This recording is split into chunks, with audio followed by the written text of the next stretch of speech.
Tonight on CTV News at 6. Adding resources. We're stopping the potential violence from developing and continuing into the future. North Bay Police are increasing supports to tackle intimate partner violence. Keynote speaker. Our project is to go underground as well. So right now what we're doing, we have an exploration phase that is being approved for about $100 million US investment. An official with Canada's largest mining company speaks to a business-friendly crowd in Timmins. And after 2 years as president, there should be no big impact. Sherry Smith, the interim president, she's been doing an excellent job in David's absence. David Orzetti is stepping down as head of Sault College. CTV News at 6 with Tony Ryma and Rick Wyman with weather. Good evening. Thanks for joining us on this Wednesday. Provincial police are investigating a sudden death in Kearney, about 25 kilometers southeast of Sundridge. Emergency crews responded to a medical call in a bush area near an OFSC trail Monday at 9 a.m. A 71-year-old from Greater Napanee was pronounced dead at the scene. OPP say the cause of death is a firearm-related hunting incident. A code gray declared at Sault Area Hospital has been resolved. Officials at the hospital say they were experiencing hardware issues and that their computer systems were down for roughly 20 hours. All affected systems were restored just before 9 last night. A code gray is a critical system or infrastructure issue impacting care. There was a heavy police presence in Chiging First Nation yesterday as crews responded to a fire that's considered suspicious. Manitoulin Island OPP and UCCM Anishinaabe police say the blaze broke out in a home. OPP say the Ontario Fire Marshal is investigating the cause. A collision closed Highway 69 this morning and sent 2 people to hospital. The crash happened between Forest Access Road and Buchanan Road north of Britt. 2 people were transported to hospital in Sudbury with severe injuries. The highway reopened around 2 this afternoon. Court proceedings for Sault Ste. Marie's member of provincial parliament began today, though Chris Scott was in the legislature, not in the courtroom. Scott is charged with assault and assault with a weapon stemming from a September 19th incident in Sault Ste. Marie. The first appearance was held this morning with a representative for Scott's lawyer joining by Zoom.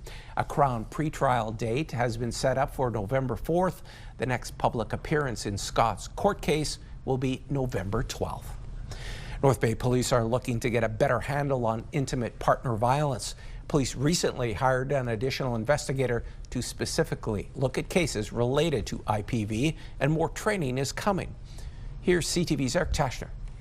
Following a horrific case of IPV where someone used their vehicle to try and kill their partner, North Bay Police are reaffirming their commitment to addressing intimate partner violence. We put a focus on intimate partner violence within this organization over the past 18 months. According to Victim Services of Nipissing District, police responded to 545 calls related to intimate partner violence and supported 614 individuals in 2024.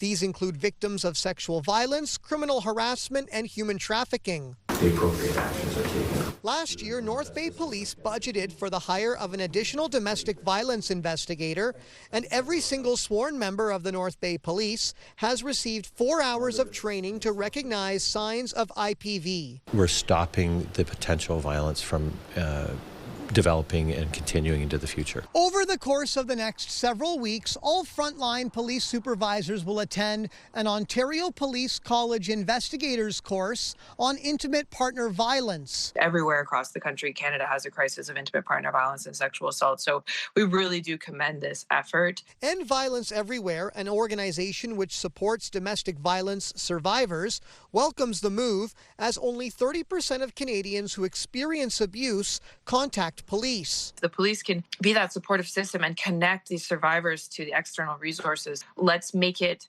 safe for people to come forward so we can prevent more atrocities. By the end of the year, most or all of the supervisors handling IPV investigations will be fully trained to make sure investigations are victim-centered and that justice is served through the courts. We're doing a job that looks after the victims, making sure they're well taken care of. Eric Tashner, CTV News, North Bay. When officials from Canada's largest gold producer are in Timmins to deliver an update, people buy tickets to hear them speak. Today, one of Agnico Eagle's key executives shared some exciting news. CTV's Lydia Chubak was there. When the Timmins Chamber of Commerce announced Agnico Eagle's Andre Leite would be the keynote speaker at today's State of Mining luncheon, it had to add tables. Because when we look at what's presented, there is so much opportunity in the region, a lot of growth happening, and it's important that we're able to provide that information and that ultimately everybody's able to gear up knowing what's ahead of us. Agnico Eagle is Canada's largest mining company and largest gold producer, and among the messages shared here today is that it's getting ready to expand Detour Mine, Ontario's biggest open-pit mine. Our project is to go underground as well. So right now what we're doing, we have a exploration phase that is being approved for about $100 million US investment. What we're working towards is to better understand the ore body, better understand the mineralization. So we have to take a sample. So a chunk of the ore body so we can test it. So that's our plan. A recent chamber-led survey points out businesses have a concern about the shortage of skilled workers, and Agnico Eagle attests to that. It projects it will need 7,000 employees over the next 10 years. Yes, it is a big number when you look, and we are doing this analysis really to better understand the picture, not just now, but in 10 years. So that we can suggest solutions, right? More employees means more housing is required. And Agnico Eagle is already looking at how it can help increase inventory in Kirkland Lake, where its Macassa mine is located. At this point, we're still in the study phase, discussing with different partners, with the community, with the First Nations. Agnico Eagle says it also prioritizes training local youth, and it targets First Nations youth already living in territories where it operates. Lydia Chubak, CTV News, Schumacher. Prominent businessman and former owner of the North Bay Centennials, John C. Hopper, has died. Hopper, who owned a successful car dealership in the city, also served as a city councillor in the 70s. He was the owner of the North Bay Centennials junior hockey team after the team left Niagara in 1982 and was with them through their OHL championship run in 1994. Hopper was a past president and long-standing member of the local Kiwanis Club. Hopper was 88 years old. A lot of wet weather out there. Hopefully you are staying dry, but it has to clear up sometime, doesn't it? Here's CTV's Rick Wyman with more of that. Rick. It will in a couple of days, Tony. Let's just give it a couple of days. Forecast radar on our systems map. You can see that mess over in northeastern Ontario. Northern portions getting some snow, sleet, chance of showers, chance of flurries. So, you know, it's happening right now. We're approaching the end of October. You can see that system shift more southerly and easterly. So we'll get into some of the details as to what you could expect in a couple of days. And Tony, we've got a great looking forecast coming up beginning in Saturday. Well, a couple of hours from now. Saturday, continuing Sunday, Monday, and Tuesday, some sun and cloud and some warmer temperatures. So after we check out the currents and the sunrise sunsets, we'll also have a look at our 7-day forecast and pick of the day. Back to you. Thanks so much for that, Rick. Municipal politics still to come on CTV News at 6. We talk with the head of a northern municipality to discuss the most pressing issues. First, let's head to South River and the live chicken cam. It's courtesy of Northern Creations. It's 8 degrees. We will return in a few minutes. Pure Country 91.7 wants to send you to Sandals South Coast in Jamaica. We're giving away an all-inclusive Caribbean vacation for 2 every weekday. Listen for your chance to win. Pure Country Passport with Sandals Resorts. Get closer to the Caribbean.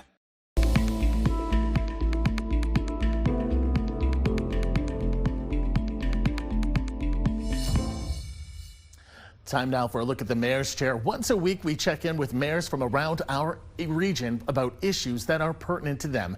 Joining us tonight in the Mayor's Chair is Mayor Sharon Gaduri East from the town of Latchford. Mayor Sharon, welcome. Thank you. I'm glad to be here. I got to start with the most recent news, the shelter-in-place order over reports of an armed and dangerous man in the woods. Now, it's ended in his arrest, but also a shooting and a forest fire. How did you find out about the situation, and how did you think it all went? Well, the only way I really found out is I would actually listen to a scanner, and then finally I went down and I actually talked to the OPP. And the forest fire, unfortunately, because it was lit by somebody else, it was a challenge, but thank you to our fire bombers that were able to get it out. Yeah, you've got to be pretty proud of some of how the residents fared, because I mean, a shelter-in-place order for 3 days in a row is not an easy thing to get through. No, not at all. And especially with it being such a main highway and there's no way to go unless you go all the way around. It was a challenge for many, many people. Well, speaking of fire activity, the area saw some fire activity this summer, some bans or partial bans. And I know your reaction, because I know there's a lot of people up there that do enjoy their campfires or being able to sit around a fire. How did we do this past season? Well, my fire chief actually follows the MNR, and it follows when they do their bans. We've done very well. We haven't had any serious fires until that one. So I have to say kudos to our fire chief for actually, he keeps on top of stuff. Did everything go as well as planned? Because I know there was a counterpart further up Highway 11 that wanted to see more of a cohesive plan, more maybe work with the MNR. Were you happy with how everything worked out? To an extent, but yes, it would be nice to have a cohesive plan that we could work all together. That would really be great. Because there's sometimes you don't hear a lot of stuff unless you kind of be pushy and ask. No, absolutely. Now, we're also seeing a lot of talk right now about Highway 17 and Highway 11. Highway 11 in your neck of the woods. Phenom is calling on the Premier to make twinning those highways a priority. I'm wondering, is highway safety an issue for you, and would you be okay with twinning? It is a major issue here, and I would greatly like to see twinning. It would be great, because I know that when we get shut down, like we can be shut down for hours. And unfortunately, some of these people, they have to get to appointments. And if they can't get to them, it's a big thing, right? It's a huge thing. What could the MNR be doing right now until that happens to make the situation better for Latchford? Or the MTO, excuse me. I was going to say MNR is still doing good. MTO, I really think they need to start cracking down on some of the vehicles. But then again, some of the accidents, there's nothing even around when it happens. So unfortunately, they've got to start cracking down. They really do, to make things a little bit safer and people feel safe to drive the highways. Finally, I'm down to the last 30 seconds or so, but I couldn't help notice messaging from the town about the new recycling program. A lot of towns, I live in a town like Latchford that has a recycling program now, and a lot of new changes. Everyone doing okay with those changes? Absolutely. It's amazing.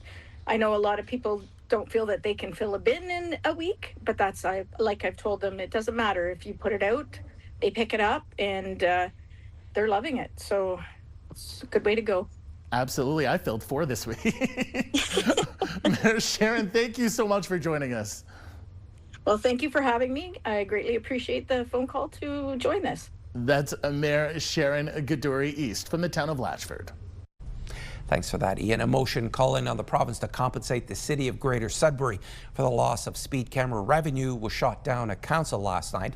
Councillor Bill Leduc's motion was in response to Premier Doug Fort's plan to force municipalities to remove speed cameras. Leduc argued that Premier Doug Fort's mandate to force municipalities to take down the cameras would cost the city money, both in lost revenue and the expense of physically removing the infrastructure. However, Mayor Paul LaFave and others felt the motion was premature. And if we have 37 different letters with 37 different directions asking the government to go in, I don't think that's very productive as to how we ask them to change or show you support. I am in support, certainly, of automated speed enforcement program. I think we've seen the success. It has slowed down traffic, and actually we're asking the wrongdoers to pay for the traffic calming, not all taxpayers to pay, and that's why I'm in support of that. That being said, I think there's better avenues. Mayor Lefebvre says there's broad municipal support across Ontario to keep the cameras. Also coming from Council last night was the Greater Sudbury Development Corporation's annual report. It highlighted $1 million from the Community Economic Development Fund to local organizations like the City of Greater Sudbury's Airport's Air Service Development Project. The Arts and Culture Grant Program invested $600,000 in 44 organizations, which contributed to over $7 million in economic impact for the city, and $3.3 million in Tourism Development Fund dollars went to 21 projects, including major investments in Science North. Crews with the City of Timmins have completed emergency repairs at the Matagami Water Pollution Control Plant. The plant began experiencing issues in February due to solids building up and blocking the recirculating pumps. This issue was caused by items being flushed down toilets that shouldn't be. The repairs have cost the city $1.2 million to date, with another $2.2 million on the books to address infrastructure risks and maintenance. The Director of Public Works is telling residents no wipes in the pipes. Even items that say they are flushable don't break down, like toilet paper, and can cause serious damage. Sault College's president has decided to retire. David Orzetti had been on personal leave since July. Orzetti has been with the college since 2017 and was named president in 2023. In a statement, the Sault College Board of Governors says, the Sault College Board of Governors confirms that President David Orzetti has made a personal decision to retire. The board thanks Mr. Orzetti for his contributions to Sault College throughout his tenure. The board also reaffirmed that Sherry Smith would remain as interim president. The head of the college's faculty union doesn't expect much change with Orzetti's departure. There should be no big impact.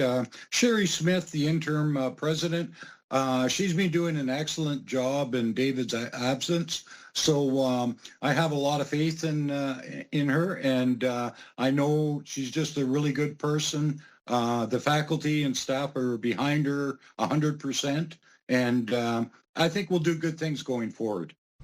Moss says that college president is a difficult job and hopes the full-time hire is someone who is transparent and wants to make the college a better place.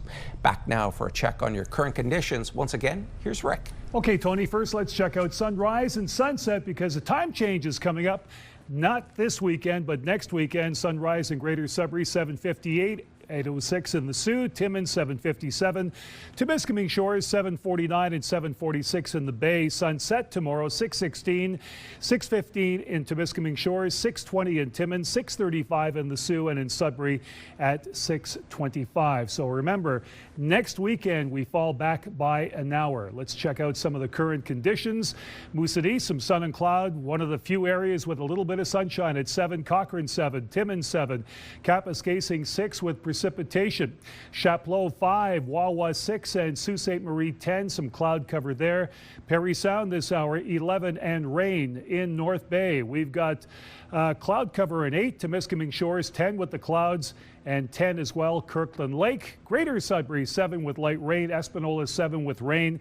Elliott Lake cloud cover and Gore Bay 9 degrees. We'll check out the 7-day details. Tony, we do have some sunshine coming up just days away. Back to you. Thanks for that, Rick. With the Blue Jays in the World Series, next on CTV News at 6, the province is considering introducing legislation to rein in ticket sales. And the Prime Minister is working behind the scenes ensuring next month's budget passes. At Queen's Park today, talk of the Toronto Blue Jays World Series run as some considering legislation around resale ticket prices. CTV's Siobhan Morris has that story. Outside the Rogers Centre, the headquarters for so much joy the last few days, everyone has a story of woe of being denied a coveted World Series ticket. I was, I think, 138,000 in the queue for Game 6. I wasn't able to get any. It's been crazy. The tickets vanished in a flash. The resale market that took over. Too expensive. Fans have reported tickets listed for north of $25,000. That's what some Torontonians pay for rent in a whole year. They need to do something about it. It's people shouldn't be making a business from reselling tickets. It just doesn't make sense. The Premier has heard those frustrations and is considering changes. My personal opinion, I got to talk to the whole team, but they're gouging the people. When you have one player in the market that controls the tickets, that's not right for the people. So we're reviewing that right now. Doug Ford says he'll look at reviving a legislative move his government killed in its early days. It would cap the price for a resale ticket at 50% markup.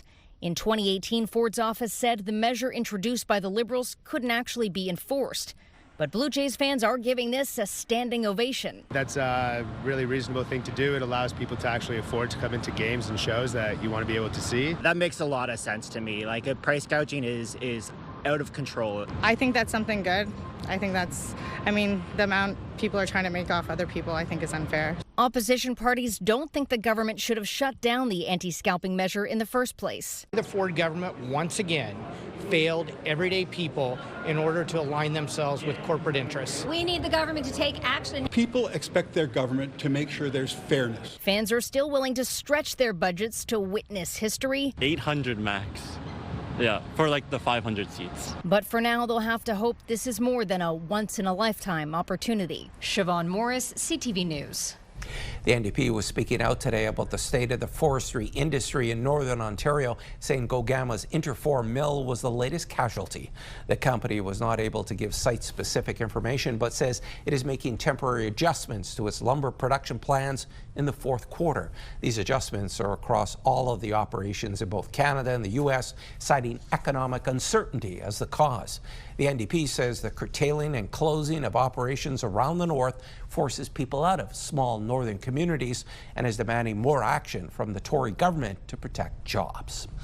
A big day for Mark Carney with a primetime speech about the economy, and there's a lot at stake. The Prime Minister met with the leaders of the Bloc and Conservative parties. He's doing the dance with the budget less than 2 weeks away. CTV's Michael Couture sets the scene for us.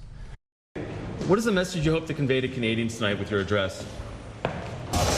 The message will be conveyed in the address. But the Prime Minister was tight-lipped ahead of his evening speech, which is being given to students who are entering the workforce at a moment of rupture in our history. We have to make major investments in our economic capacity and our trade capacity. And I haven't seen the speech, but I'm sure he'll be talking about some of those things. CTV News has learned the speech will focus on 4 themes: diversifying trade partners away from the U.S., a new talent and immigration plan to fill the workforce's needs, climate, and the core principle of the budget, to spend less and invest more. After an early morning meeting with the Prime Minister, the leader of the Bloc Québécois said his MPs will support the budget if some key demands are met, including increasing health transfers to the provinces by more than $11 billion. It's their responsibility and only theirs to find somebody to vote with them. They know our conditions, and if they wake up a little bit late, it's once again their problem. Ahead of his meeting with the Prime Minister, the Conservative leader was open to collaboration. If he takes my suggestions of bringing down the deficit to the level the Liberal government promised, of getting rid of the hidden taxes on food, well, then let's have a look at it.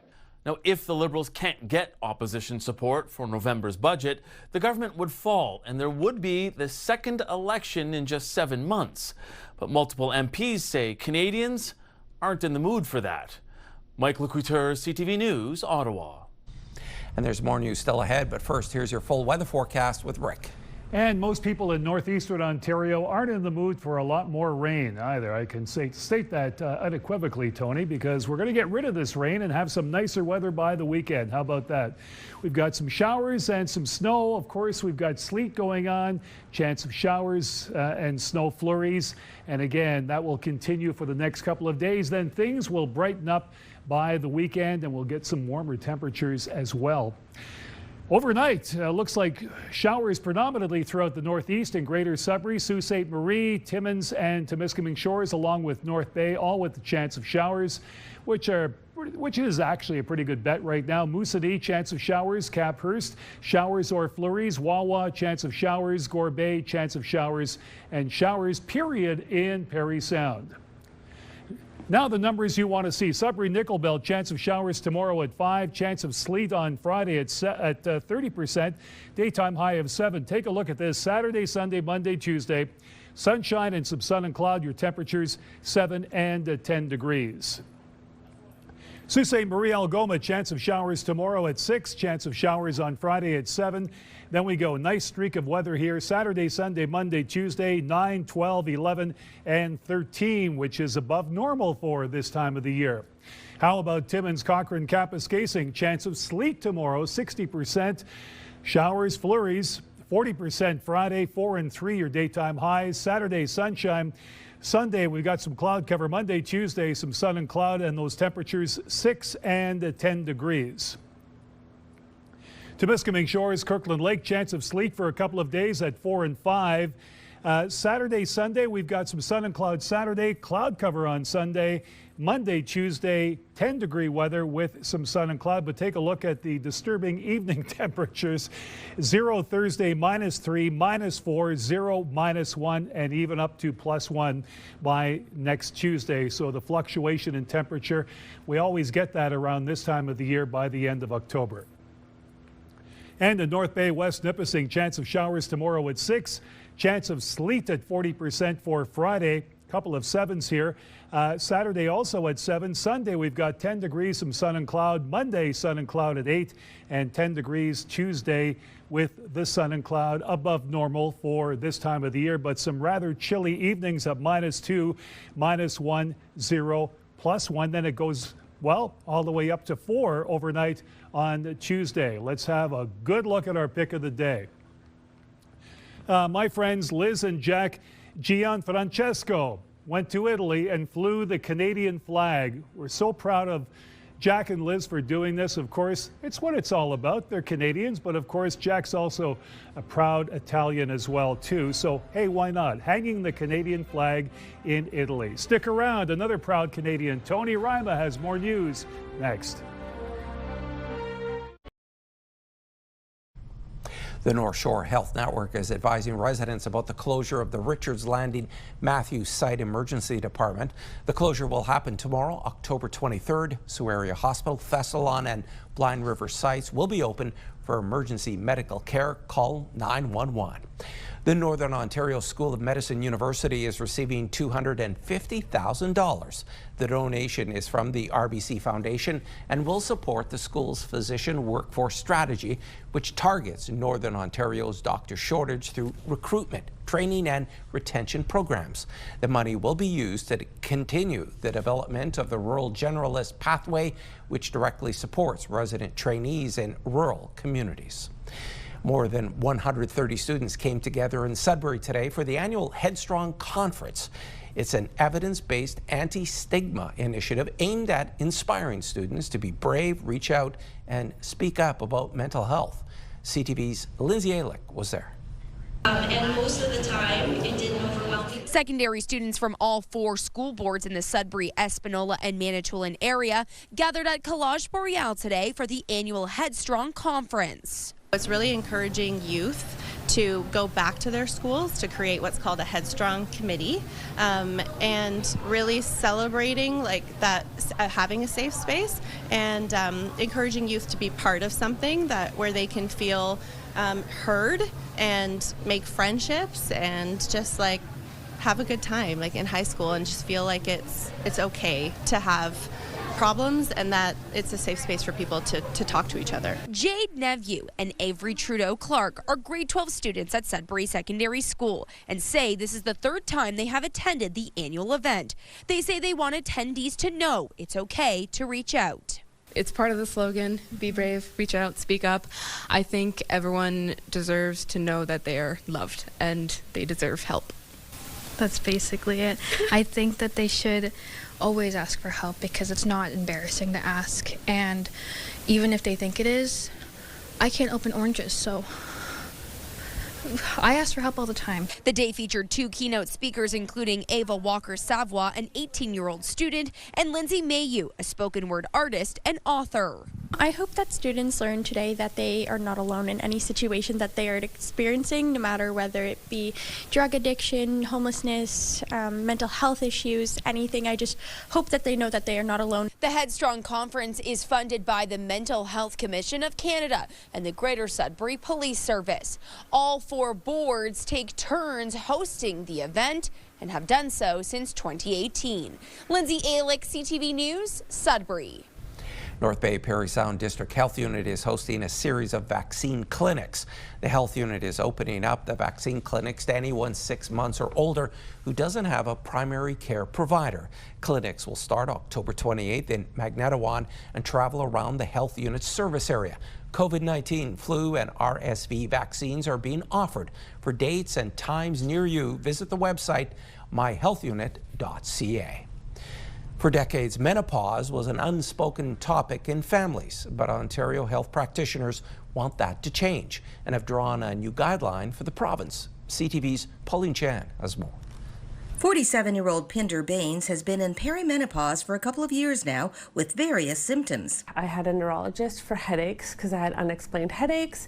I also had gynecological issues where I had abnormal bleeding, and at the same time, like hot flashes, brain fog, trouble concentrating. And she says no one really prepared her for this stage in life. Unfortunately, like in our family, nobody really talked about it. That's why Dr. Ileana Lega says the guidelines developed by Ontario Health are so important. So knowing how to recognize perimenopause and menopause is really key to getting the ball started on eventually treatment. There's a lot of misinformation about safety around hormone therapy, and so the guidelines really help summarize who is a good candidate for hormone therapy, how to start it, and how to maintain someone on it. Dr. Lega says as the body changes, so do a woman's health risks. There are many changes beyond symptoms that need to be addressed. It's a time of cardiovascular risk factor acceleration, meaning blood pressure starts creeping up. Menopause is also associated with problems like losing bone density, diabetes, high cholesterol, and muscle loss. I did have various different treatments that I was getting until I was able to see Dr. Lega and was put on HRT, and I can tell you that it's helped tremendously. Dr. Lega says hormone replacement therapy is safe for the vast majority of women like Pinder, helping with hot flashes and night sweats. It has benefits beyond that. It's very effective as a bone protecting agent. It can help with sleep. It can help to a certain extent with some joint pains and sometimes with some mood issues. She says those perimenopausal years in your mid-40s to 50 are a good time to rethink your lifestyle, diet, alcohol intake, smoking, sleep habits, and especially exercise. Anything you do where you move your body is very important. Ideally, there should be a strength training component as well, so muscle building. Baines shares her information on menopause openly with her friends. Every woman is going to be different. Every woman will have different type of symptoms, but I think within my generation and that we're going through this together. And for more information, you can check with the Menopause Foundation of Canada or the Canadian Menopause Society. Pauline Chan, CTV News. Dinner and a play still ahead on CTV News at 6. Sudbury Performance Group is gearing up for a new production, and we take a look at its 2025-26 lineup. Who doesn't like a good laugh or a good meal? Well, the Sudbury Performance Group is hosting a dinner theatre production starting tomorrow and running until Saturday. And to tell us more, the president of SPG, Mark Maniso, now joins us. Mark, so nice to see you again. Nice seeing you, Tony. So tell us about the dinner theatre. What production are you holding? Well, our dinner theatre production that we're going to be holding right around the corner, it's called the Savannah Sipping Society, and we've got 4 friends that get together every year at a beach cottage. And when these 4 ladies get together, the drinks start to pour and the gossip starts to spread, and it's tons of fun, and it's just our dinner theatres really are an experience. We don't really market the dinner theaters about the show. It's about the night out. So Savannah, so we're talking Georgia and Southern Belles? Absolutely, yes. Should be lots of laughs. What about the 25-26 season? You have a packed lineup again. We've got a really packed lineup, and we're so excited for this coming year. We just mentioned the Savannah Sipping Society. Our second dinner theater of the year that we'll be doing in the spring is called Divorce Southern Style. So we've kind of doubled down on the Southern aspect for our dinner theaters, which is going to be tons of fun. And then for our youth that we have that we love to work with, we have a new musical called Once Upon a One More Time, which is centered around all of the hits of, you guessed it, Britney Spears. And then we've got the Phantom of the Opera, and yes, that Phantom of the Opera, Andrew Lloyd Webber's Phantom of the Opera. So we've got we're looking for some extremely talented young vocalists, and I know that there are tons in this city. And then we're going to be mixing some adults and youth together in one of our musical productions, School of Rock. And if anybody out there has seen the movie School of Rock with Jack Black that came out many years ago, it's based on that, and we are looking for both adults and youth in our community to come out for School of Rock. And one of the neat things about School of Rock is the kids that are in the show, they're going to be the band. So when you hear that live band, it's not going to be pre-recorded tracks. When you hear that live band, it's all the kids right from our community. And then kind of the crown jewel of our season, we've been granted the rights to put on the brand new Alanis Morissette musical, Jagged Little Pill. It's only been done in Toronto with Mirvish Productions, and we're going to be the first group in Northern Ontario to be able to stage that production. We're going to be running it as a professional production, and we are so excited to be able to give Northern Ontario that opportunity to see Jagged Little Pill right here in Sudbury. How does Sudbury Performance Group determine which acts will air during the season? Well, that's the million-dollar question, isn't it? We try to choose shows that we think will have as global marketability as possible. We want to do shows that people are going to want to come and see.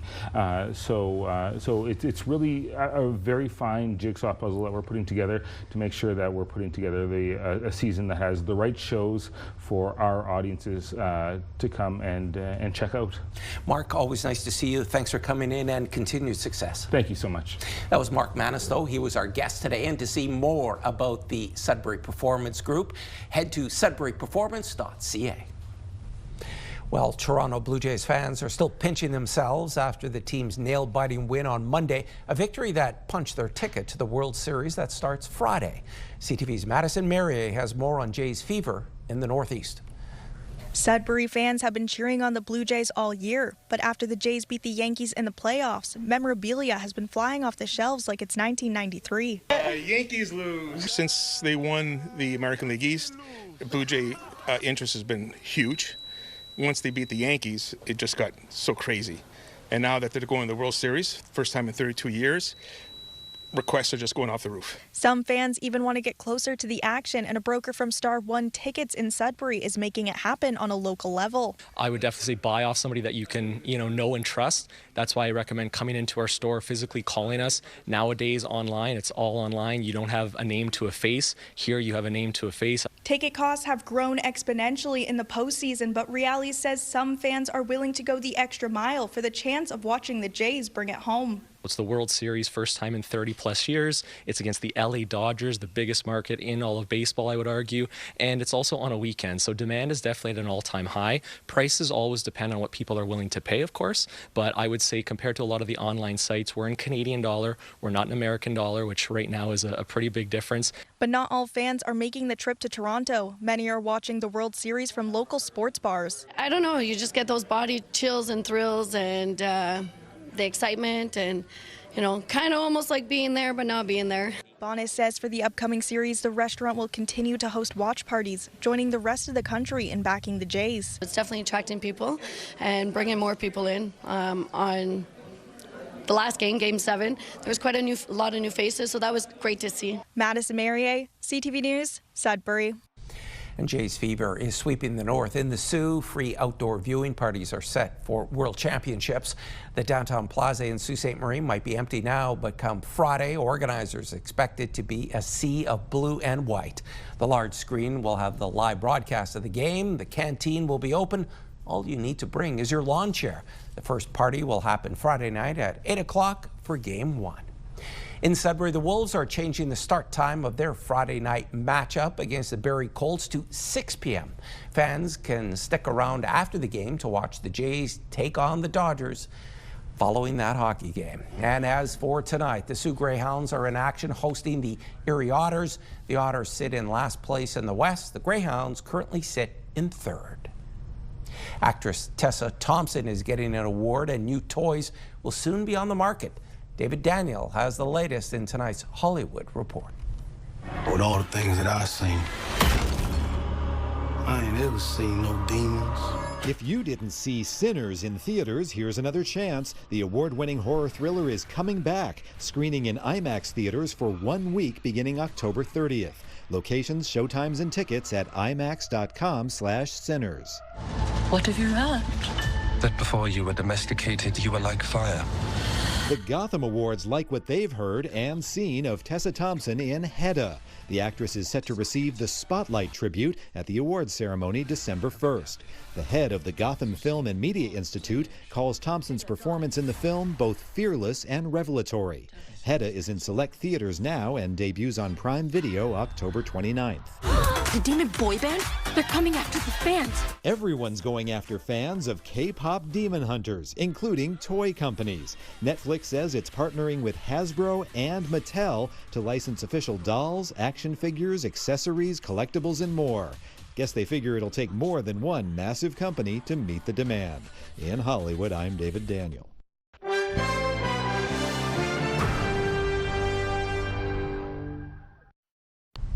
The high cost of Halloween candy this year is turning sticker shock into sticker spook. CTV's Alexandra Hollick speaks with a food economist to unwrap the unwelcome surprise. Creepy costumes may not be the scariest sight this Halloween. Chocolate's skyrocketing. Candy costs are soaring to haunting heights. According to a report from the Agri-Food Analytics Lab, Canadians are spending 10 to 20% more on treats this year. And experts say the trick is shrinkflation. Products get smaller without the price going up, so it's a way of hiding price increases. Mike Von Masso is a food economist at the University of Guelph. He says cocoa and sugar prices are on the rise, and consumers are on the hook. Anything that has chocolate in it is getting more expensive, and the price of sugar has gone up. Part of that was driven by U.S. tariffs on other countries and Canadian retaliatory tariffs on the U.S. And while those retaliatory tariffs have since been dropped, in-store prices are still going steady. We might not see the price relief from the removal of those tariffs until after Halloween this year. For this shopper, the sticker spook is nothing new. It's got to the point where last year I wasn't even going to have Halloween. She says she still wants to hand out treats, so she made a switch. I purchase now is only chips.